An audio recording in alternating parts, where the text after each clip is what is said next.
Nginibingelele ngiphinde nginamukele kwiNyakade North TV. Uma uqala ubuka le channel sicela uchofa ibhathini elibhalwe subscribe okanye usubscribe ukuze uzoba semathubeni ukuthi uthole izindaba ey'hamba phambili ey'vusa umphakathi ey'hlezi zinohlonze.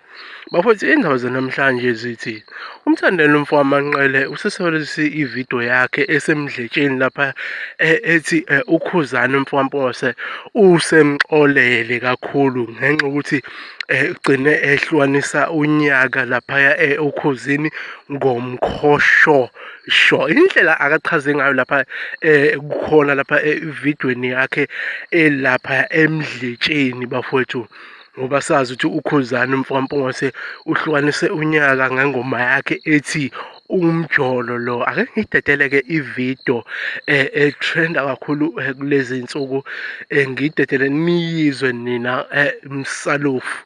Ngiyabonga, ngicela ungakhohlwa ukusubscribe nilike. Ngiyabonga. Umkhuba omubi engubona wenzeka eNingizimu Afrika. Ngiyangizwa ngithi ngaphambi kokuba ngikhuze ngizoqala ngixolisele omunye wabafowethu okhona la kuMaskandi ohlukanisa unyaka uKhuzani. Ngiyaxolisela kumina bafowethu niyezwa. Aningixoleli. Kanti nenhliziyo ezimbi mina. Ngifize bani ngoba mina nenhliziyo enhle ngaxolela. Naba nongizwe nje. Okay, kulungile ngoba nimxoleli. Futhi ngicabanga ukuthi ke uyena ufanele axolise kini. Enzeni? Axolise kuphi? Emdletsheni. Axolise kuphi? Axolise kuphi? Ngokuthi wenzeni? Hayi cha, bafowethu ngiyangazi ukuthi ngumuntu esisoka. Angithiwanga kakhulu iwawawo. Bengimxolisela naye futhi ngiyafisa ukuthi axolise kweNingizimu Afrika yonke ngoba yonke isemdletsheni. Awubheka abantu bangakanani. Nazi imoto engena niyibona.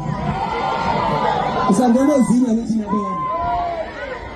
Ngicela nimxolele bafowethu, angazi ukuthi woneni kini kodwa ngicela nimxolele noma ngabe wenzeni. Okay. Ebese bafowethu ngikhuza umkhubo omubi engubone wenziwa niwenza bafowethu. Ngiyazi ukuthi inhliziyo ayiphakela, kodwa lo mkhuba lona wekani wokuthimisela imbokode nifuna ukunemba istage. Ngicela bafowethu unqamuke niyezwa. Njengoba ngingumholi mina ngiyi-public figure, into engiyikhulumayo abantu bayayenza, into engiyithandayo abantu bayayithanda, into engayifuna abantu banjani? Into engayifuna abantu banjani ngapha? Into engayithandi mina abantu banjani? Ngiyacela bafowethu ukuthi sihloniphe lapha enaniphosa khona amakani, okukhona abahlonishwa babuNtulu, babungwezi, okuyibona abasiqashayo ngoba nibona sivusa imizwa yobaba nje. Ngicela ukuthi inhlonipho phambili bafowethu niyezwa.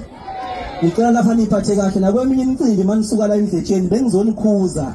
Ngithi ngicela nimxolele ebese bafowethu naye futhi kumele axolise kini. Akukho into okumele kwenzeke ngoba asikaze sixabane nampo bhuti abakhona. Asikaze sixabane. Futhi asilingani ke nje nangamandla. Lokhu okwenzeke namhlanje kuyakhombisa abaholi bamabala. Ngicabanga ukuthi laba abasiqashayo akaze ngicela uxhaso kubona. Asixhasiwe ngoba nibona kunjena nje.